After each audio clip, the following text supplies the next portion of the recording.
What's up, everybody? I'm Jason. This is Freebird Garage, and we are doing a full walk around on the FXR today, my personal OG ride that I love so much. Before we do, let's go to the undisclosed location that looks a lot better than a standard parking lot. A little more exciting to see. All right, let's go hop on. Let's go right out to it, and we'll dive into it and talk about it. Ooh, boy, it is hot.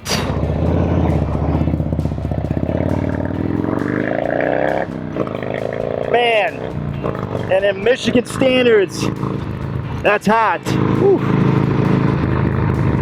It's no 100 degrees, but for us, as soon as it hits about 92, 90 and up, yeah, right around there, it is smoking on the blacktop here.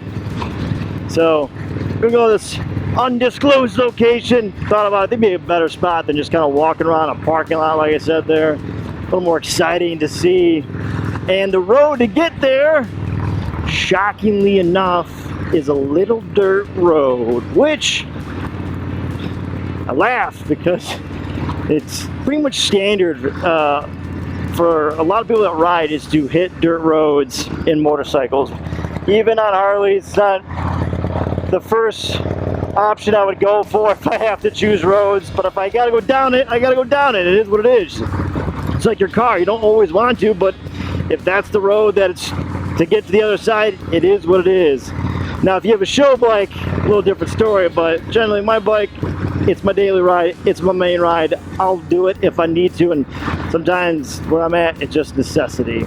But for some, I've come to find out, for some reason, it is very difficult to ride on dirt. Now, I'm not saying it's a cakewalk where you should go blaring down it at 50 miles an hour and throw, you know, safety to the wind. It definitely is a little sketchy, especially when you got that washboard effect going all the way across. Yeah, that's a little not so much fun when you're doing the whole deal. But standard dirt road, I mean, you got to learn to ride them. You got to do it because eventually some point you're going to come across, and if you've never done it, you're just going to be that weird rider that just does an instant loop and then never knows what's on the other side. There could be treasure on the other side of that dirt road, or nothing, you know, just a nice dirty dusty truck or car from that point. I mentioned too about not realizing that maybe people know, or maybe so the channel has been around for over 3 years now, and mainly it's about FXRs, this one in particular, that's going into other FXRs, my buddy's FXRs, and all that, and other bikes that are also on there. I don't discriminate, just enjoy FXRs. We love them, fixing them, working them, all that good stuff, talk about them. And I realized that I've done a lot through the years on this, not a whole lot, but a lot, enough to where it's been changed. And last time I think I did a walk around was probably my first or second video, no, second video I think it was. No, third, it was my third one I think it was that came around. Yeah, it was my third video that I talked about the whole FXR and why I chose it. And from there, just kept on pumping away on the old FXR.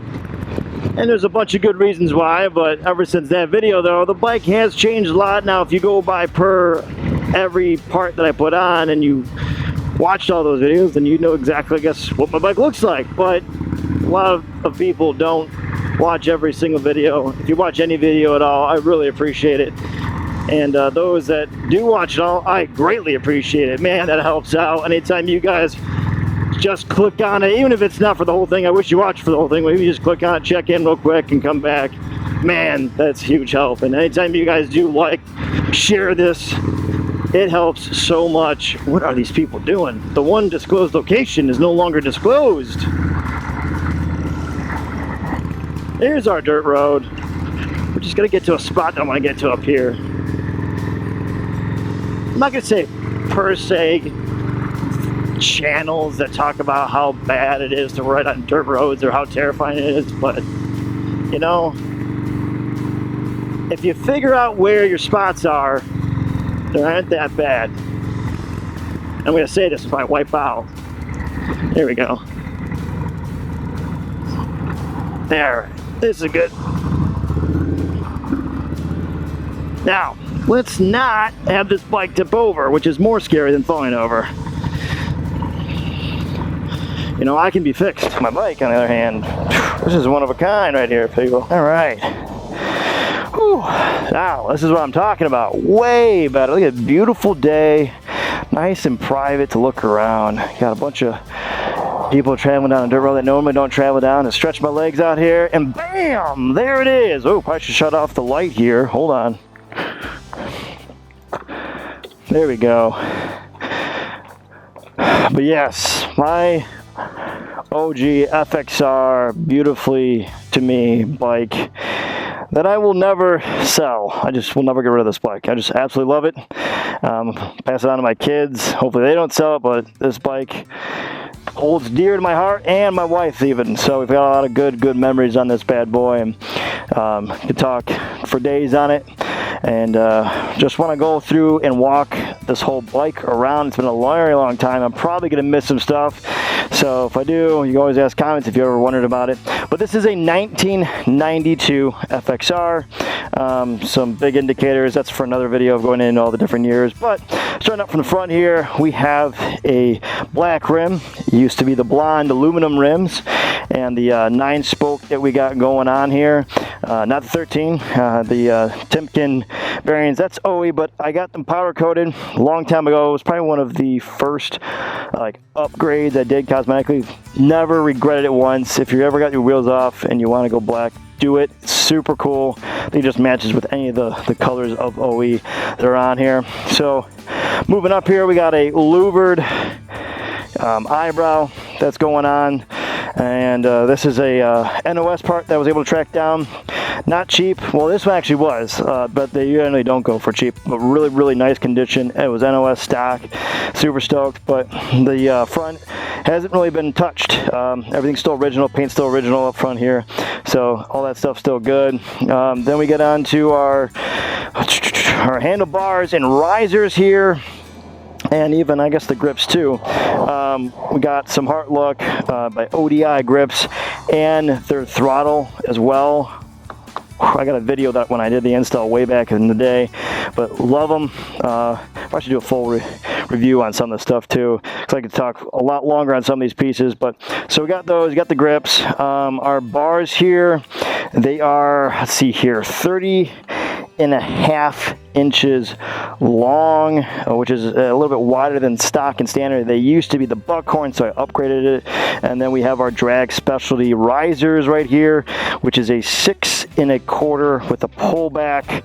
And once again, I want to do a review on those because we can talk on for a lot longer on there. But full riser setup here. This was a practice setup that I wanted to get everything mocked up, and then I was going to buy something much nicer, and then I didn't. I've been stuck with the same one, and you know, it is what it is on there for right now. But these are these are Bung King bars that make these. He still sells them. He has more of an aggressive bar now, but this was like essentially his original bars that he really only made for a long time. And then he's got a different set out there, I believe, not too sure. But that's my setup up here. Working our way around, we have the Arlen S Big Sucker intake. Now, if you have a 92 FXR, it is the last year for the crankcase breathers.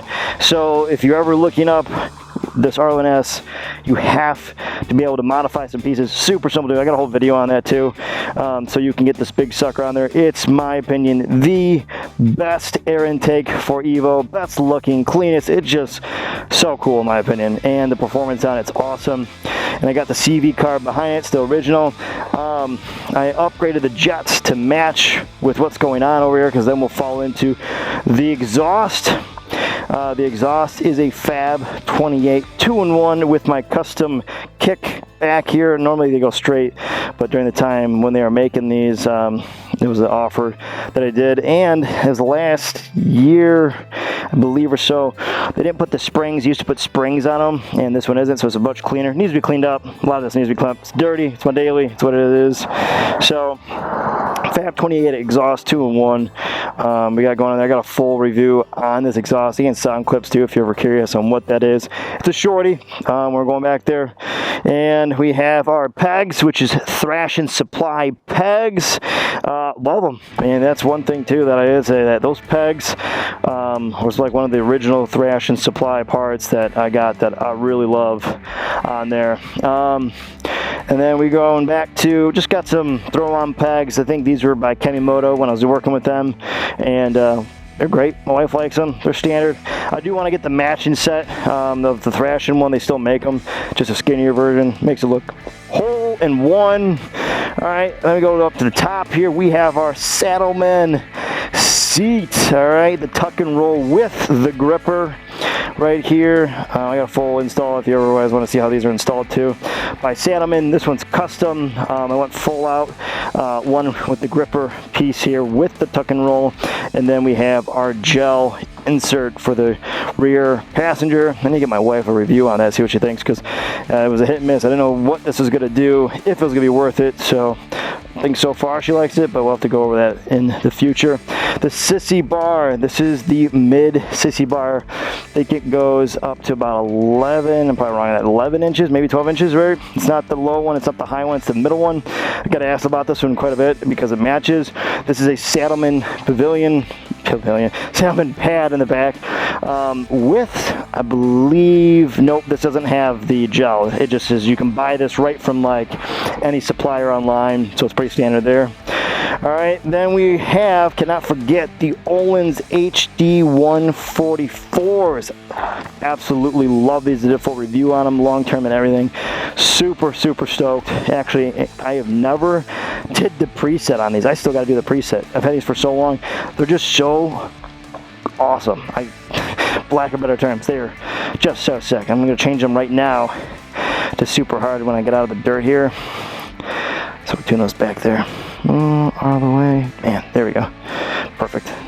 And I go on once again, but check out the review on the video if you're curious on those HD 44s. There are different Öhlins that fix and finish for the bikes.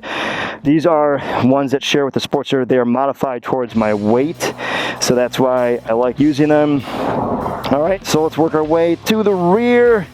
We have this lay down plate. It is a very special touch in my opinion. Your license plate has to be cut to it, and it is a Cruzy original plate. It's actually a very, I think, appreciated, maybe not to them, but I think that people don't recognize. I think there's a lot of ugly plate holders out there, but theirs is so sick. I mean, it's like perfectly tucked, truly lay down, like you don't get as low profile than anyone else but them on there. All right, so there's Cruzy original. Then we have our 2-in-1 turn signal tail light combination by Moons. These, once again, we should have another review on here. She'll go across on here and then talk about them. We got a stranger coming up and asking me a question here. And we have the Vulcan chain kit. It's one of my favorite pieces next to the shocks on the bike. Love the look, what it did, and the way it feels, action, everything. I mean, I want to go further into it, change out the tooth a little bit. I got it right now so that it's got a little more low-end torque on it, and love how it's set up. So super stoked right now about how the whole bike is laid out for myself. Like I said in the previous videos, I'm probably done modding this current bike for now, and then once the other ones are done, I'll probably dive back into it. But super stoked on the overall setup on this bike right now. So we'll hop on, get out of here, and talk a little bit more about it. So like I said in the previous video, pretty much done modding that. I really love the way it's set up right now, and there's probably some small tweaks I want to add here and there, but the paint is still original on this bike. It's very, very nice. The frame itself is still really nice as far as the paint goes.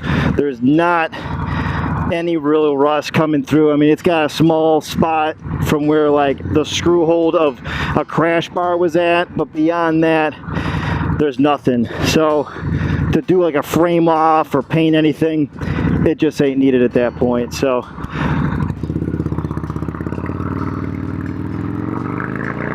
I feel like I'm missing a part or two that maybe I put on here that I haven't mentioned. Oh, I removed the bib that the FXRSs come with. If you have an FXRS, which this is the gauge setting that you'd have if you don't know what you have at all, remove the bib. You won't be sorry. Buff out the area and clean it up. I just love it. I think it sticks out, gives it more of a smooth line look. get rid of that chrome crap, whatever was on mine was chrome at least. Some people spray paint them and all that. Just throw that away, make it look good. Little seam down here, I don't know, looks more mechanical with the bike, but she's set up pretty. I love it the way it is right now. So do the whole walkthrough for you guys. So if you have any questions on any of the parts I installed, please reach out to me and I'll go over whatever you need. And if you want to purchase any of the stuff, I don't really have affiliate links for really any of the stuff that I mentioned, so I'm not trying to tell you to go buy that, but what I can tell you is if you want a discount on that stuff, which is type of an affiliate, is go to Tucker Speed. They've been working with me for the last 3 years. Super knowledgeable and cool guys to work with. They'll hook you up with everything. The gate, they didn't give me the shocks by me, but I bought my shocks through them, purchased on my own. There was not a sponsorship or anything for that, and they set it up. They made it feel that I didn't have to think about it. Like, I told them what I wanted and they set me up with what I needed, and I really appreciate that when it comes to parts, because back in the day that's how it used to be, where you'd, you know, try to get something figured out by the parts guy and you just still get it wrong, or you would get it right and they would get you in the right angle. Nowadays it's kind of like, well, you didn't do your research, so I don't know what you want, where they just set me right up and knew exactly the look and everything. So super happy with them. You know, use my affiliate link that I have. It'll give you 10% off of anything. It's good forever, so if you don't do it now, save it for Christmas time, birthday, whatever it is, anniversary. Use the link, you'll get 10% off. They got everything, any parts that you can think of, they can get it if it's on the website. So, all right, so you guys have it, the full walkthrough of my current bike, of everything that's going on.